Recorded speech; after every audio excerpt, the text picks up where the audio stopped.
আসসালামু আলাইকুম এভরিওয়ান, কেমন আছেন? আশা করি সকলেই অনেক ভালো আছেন। তো ভিডিওটেক বিল্ডার্সের পক্ষ থেকে আমি মোহাম্মদ সাকিব। তো আপনাদের সামনে অনেকদিন পরে ভিডিও নিয়ে হাজির হয়েছি। তো সবসময় তো দেখছেন যে আমরা মডিফাই ইউপিএস বা ইউপিএস নিয়ে ভিডিও দেই, স্টিল বডি, প্লাস্টিক বডি। তো আমরা আজকে একটা আইপিএস নিয়ে আসছি আপনাদের সামনে, এই যে দেখেন। তো এটা একটা স্কোয়ার ওয়েভের আইপিএস, এটা রিকন্ডিশন একটা আইপিএস।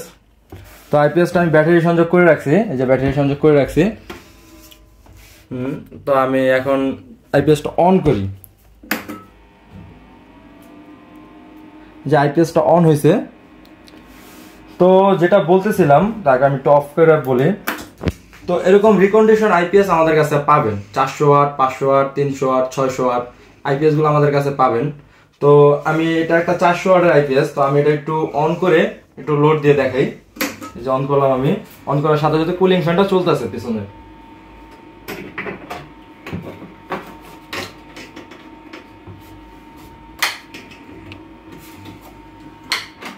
তো এই যে আমি লোড দিতেছি, প্রথমত 200 ওয়াট লোড দিলাম, এরপরে দিলাম 400 ওয়াট। 400 ওয়াট লোড এই আইপিএসটা নিচ্ছে, 400 ওয়াটে এই আইপিএসটা চলতেছে। আর যখন আমি সামান্যতম 25 ওয়াট বাড়াইতেছি, তখন ওভারলোড দেখাইতেছে। তার মানে 400 ওয়াটের বেশিও ও নিবে না। তো এই ওভারলোড ট্রিপিংটা করার কারণে অফ রাখি একটু, এই ওভারলোড সিস্টেমটা থাকার কারণে এই আইপিএসটা দীর্ঘদিন চলবে, আপনাদের সহজে নষ্ট হবে না, ট্রান্সফরমার পুড়বে না, এবং কি সার্কিটেও ওরকম কোনো সমস্যা হবে না। তো এই যে এসি কারেন্টটা দিতেছি, এসি কারেন্টটা দিছি, এসি কারেন্টটা দেওয়ার পরে এসি লেখা উঠছে, এসি কারেন্টটা দেওয়ার পরে আর যখন চার্জ উঠবে, চার্জ ধরবে, এই যে চার্জ ধরতেছে, দেখেন সিএস লেখা উঠবে। এই যে চার্জ যখন উঠবে তখন সিএসটা লেখা উঠবে, চার্জ যখন ফুল হয়ে যাবে তখন এই সিএস লেখাটা বন্ধ হয়ে যাবে। তো আমি একটু অ্যাম্পিয়ারটা দেখাই। তো এই যে দেখেন 10 অ্যাম্পিয়ারে চার্জ হতেছে।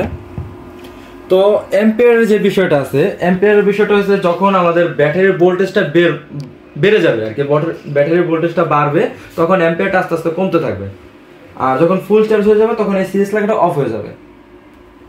তো আইপিএসটা ফুল ওকে আছে। তো এরকম আইপিএস নিতে হলে আমাদের কাছ থেকে, রিকন্ডিশন আইপিএস, অবশ্যই আমাদের স্ক্রিনে দেওয়া নাম্বারে ফোন দিবেন। কারণ দেখা যাচ্ছে রিকন্ডিশন আইপিএস গুলোর ভিতরে আমাদের কিছু পার্টস লাগে, মাঝে মাঝে বোর্ড লাগে, নতুন বোর্ড লাগে, কিছু পার্টস লাগে। তো ওই অনুযায়ী আমরা দামটা নির্ধারণ করা লাগে আইপিএসটার, এই কারণে আমরা দামটা বলতে পারতাছি না।